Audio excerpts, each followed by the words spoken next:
Today, I am experimenting being the only one in my household that eats smoked meat.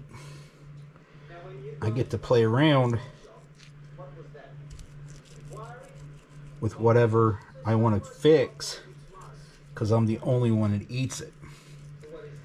When you're cooking for people, follow the applicable laws, and when you use binders like I'm getting ready to use, you might want to use gloves, but with it just me, with this, I'm not worried about gloves. My hands are clean. I wash them all the time. Matter of fact, I'll wash it between each step. Right now, I am scoring the ham so that smoke can enter into it more thoroughly. You don't have to do this when you smoke a ham, but you can. It allows more smoke penetration. Remember, when you do smoke meat, no piece of meat is going to absorb more than 3 hours of smoke. And get whatever type of ham you like. Again, with me, that's why I'm using this one. I would suggest going to your local farmer and getting one that's already been smoked prior. If you're not careful when you smoke a ham, if you get the wrong type, it doesn't smoke, hasn't already been smoked, or will become double smoked, the ham will turn into a pork butt instead of a ham.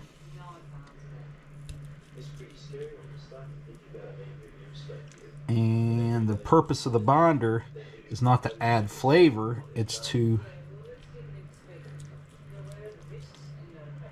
hold the seasoning, which I'm going to experiment with momentarily because I've never used it on this. I love it on chicken because it is citrusy flavor. So I usually use whole hogs all-purpose, but at the present moment I'm not. I'll be using French's yellow mustard as the binder, and this, which I picked up at Sam's, as the seasoning before I smoke it. But when you do smoke meat, smoke adds flavor itself. We'll come back to the finished product.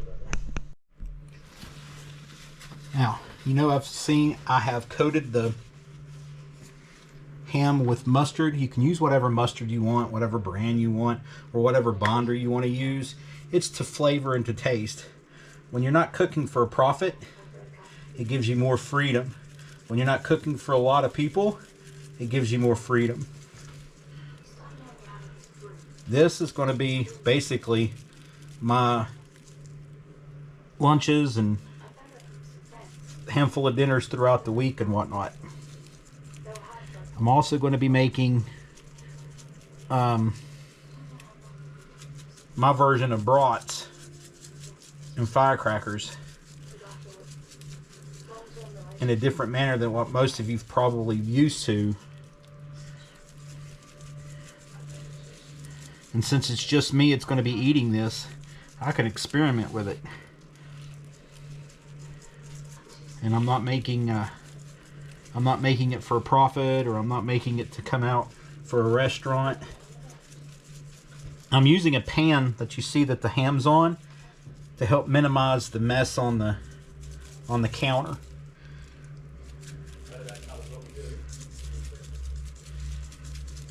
After this gets a good coating of seasoning, I will wrap the front side of the ham, which is this section, the sliced part, with aluminum foil, or as they say in Britain, aluminium, so that it doesn't dry out as bad when it's smoking.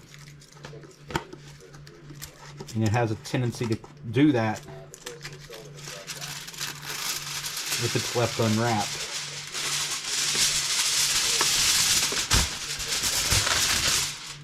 This will set and move towards room temperature while I go to mess with the fire and get the fire prepped. When you're smoking meat, the temperature of the meat product that you're cooking, when you begin to cook it, helps determine how long the smoke process is going to be. And the outer part of this, like you're seeing here, will cook up nicely. So we'll have, this will cook up in 2 to 3 hours, depending upon the temperature that you're going to use. I'm going to shoot for about 250 degrees. And when I go over to make my firebox, I'll tell you what I will be making.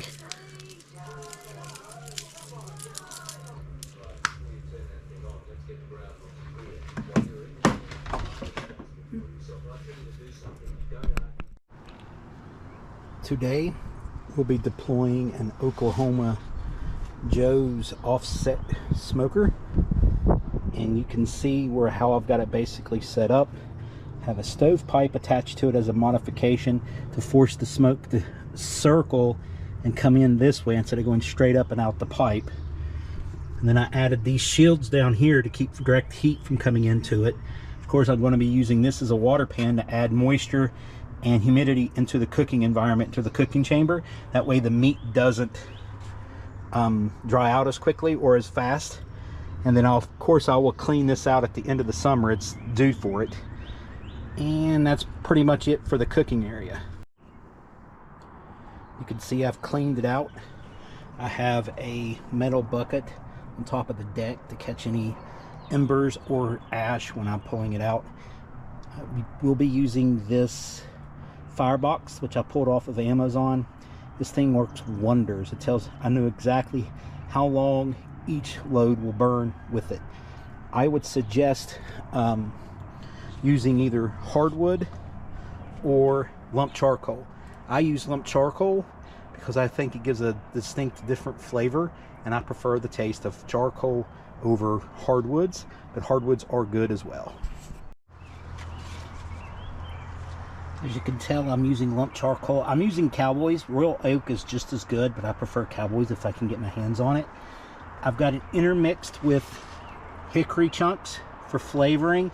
Since I'm using a ham and I'll be doing brats and firecrackers later, that'll give it a better flavor. And I'm using tumbleweed fire starters. Don't ever use lighter fluid or pre-soaked charcoal briquettes or to that effect when you're smoking meat. That'll actually make you get a chemical flavor, and that's what happens with a lot of people grilling. You don't want that. That destroys the flavor of the meat. And as you can tell, I've actually shifted the charcoal around. I wanted to show you here. You can see it from this view. I'll be leaving this door open while it's igniting or getting started. A lot of people will call that dirty smoke. I just call it thick smoke. You don't want to have your thick smoke on your meat initially. And that's as simple as it is to get it started. Now we just wait. It takes about 10 or 15 minutes for this to get up. While this is happening, the ham in the kitchen is becoming more to room temperature. This is what I was referring to as thick smoke, or they refer to as heavy smoke. It's from the tumbleweed that I'm using as a fire starter.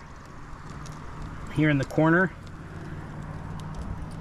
Eventually this will turn to a blue, almost clear smoke, and that's when it's ready to put your food on. Today we'll be cooking at 250 degrees, or right or thereabouts, between 250 and 275. With it being a ham and then brats, we don't have to worry about it as much as you would like if it was ribs or brisket or something to that effect. You're just trying to heat it up because it's already been smoked. You're just bringing the internal temperature up to what would be safe. Now that we got the smoke rolling, you can see I've got the ham in there. I am using a thermostat to cook it to the appropriate temperature, which is just reheating it essentially. And as you can tell, I've closed it.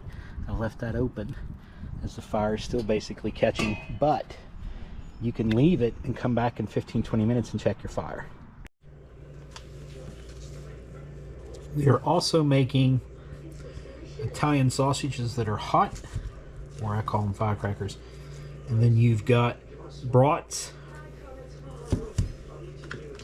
And we'll be using bacon and 20 clean toothpicks. When you're smoking meat, a lot of people will soak their brats in beer overnight. It adds flavor and keeps it moist. You can get that snap, but it's not dried out sausages. But that's why I'm also using the bacon. The bacon adds the flavor of bacon to the sausage and it mixes it up.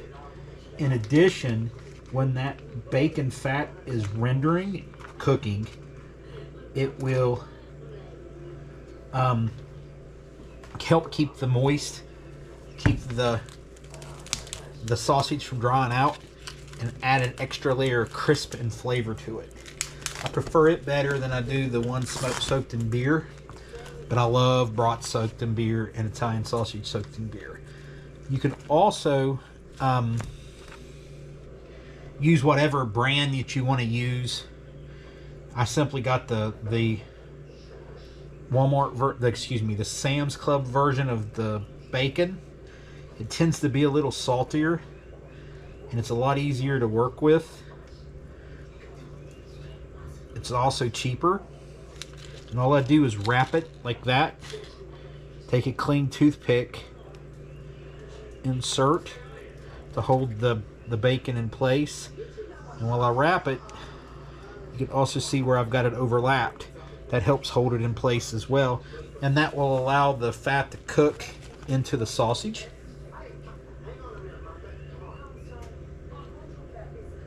I'm cooking this. This is what I'll be eating for breakfast for the next week or so. So I'm actually food prepping for the week when I'm doing all this.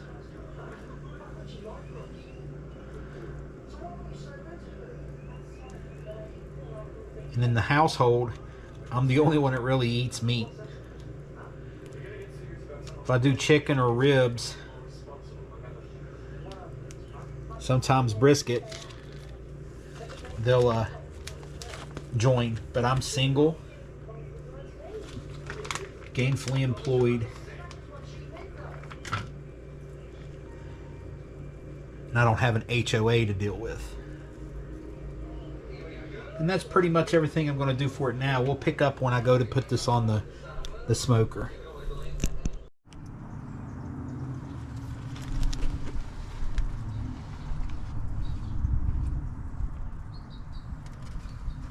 When you add meat to a smoker, it's going to lower the temperature of the smoker, not just because you're opening the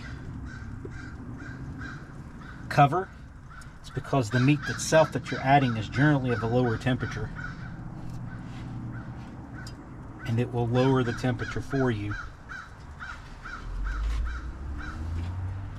And the ham, as you can tell, is turning out rather nice.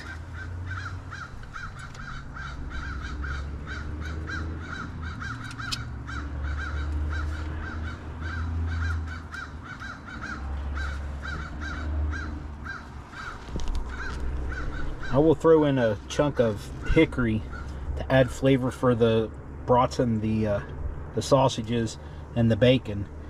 You can look at that ham. Yum.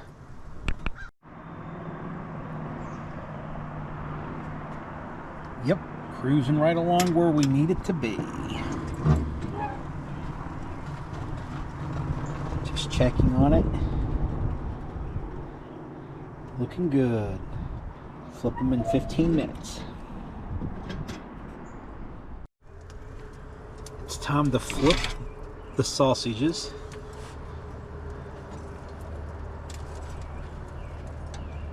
They're about halfway done.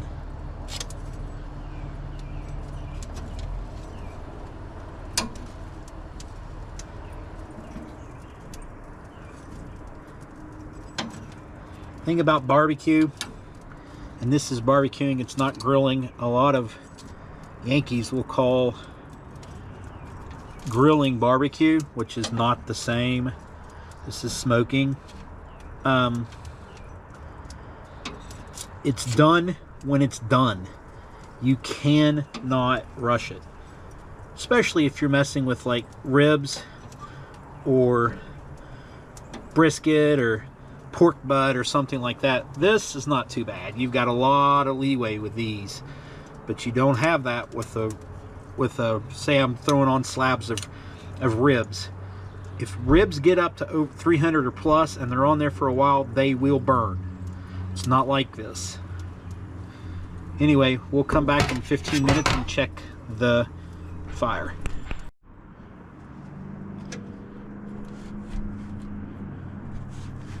I've allowed the ham to cook to a safe temperature of 144 degrees.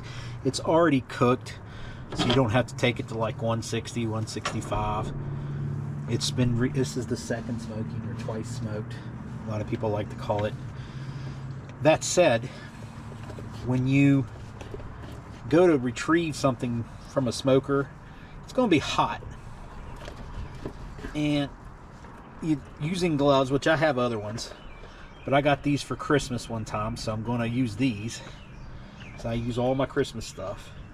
More out of sentiment than, sometimes out of sentimental aspects, I should say, than actual usage. The ham is done, and you can see how the scoring has opened it up. Now you'll let this rest for at least an hour so it doesn't lose any of the juices.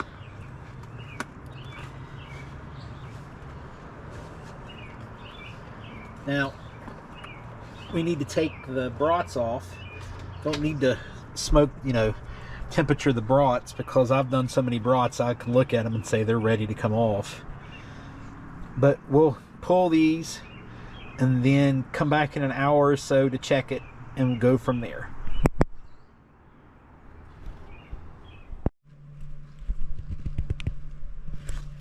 I'm going to slice it. This is what the front end looks like when you cover it with aluminum foil, and that's the juices that are flowing out. I haven't sliced it. That's probably from the scoring I did on it.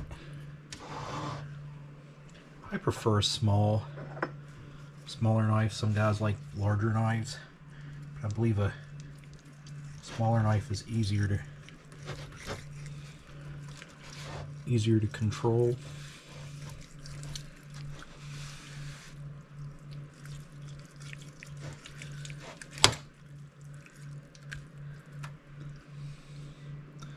That's what it looks like on the inside. It's done. It's still warm.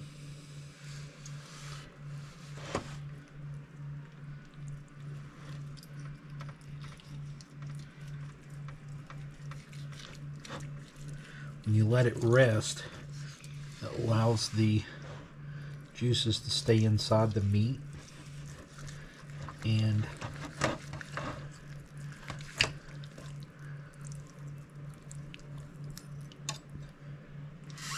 while it's resting, it'll still continue to cook. I pulled it when it was like 145, an hour after I left the thermometer in it, and an hour after it had risen to 155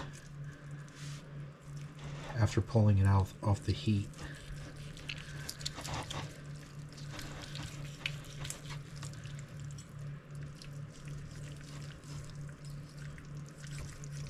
It's so hot it's burning my fingers right now.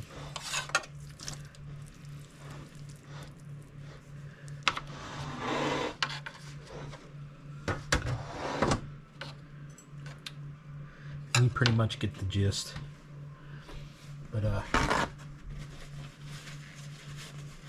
it's ready to cook, and that's probably what I'm eating on for the next 4 to 5 days.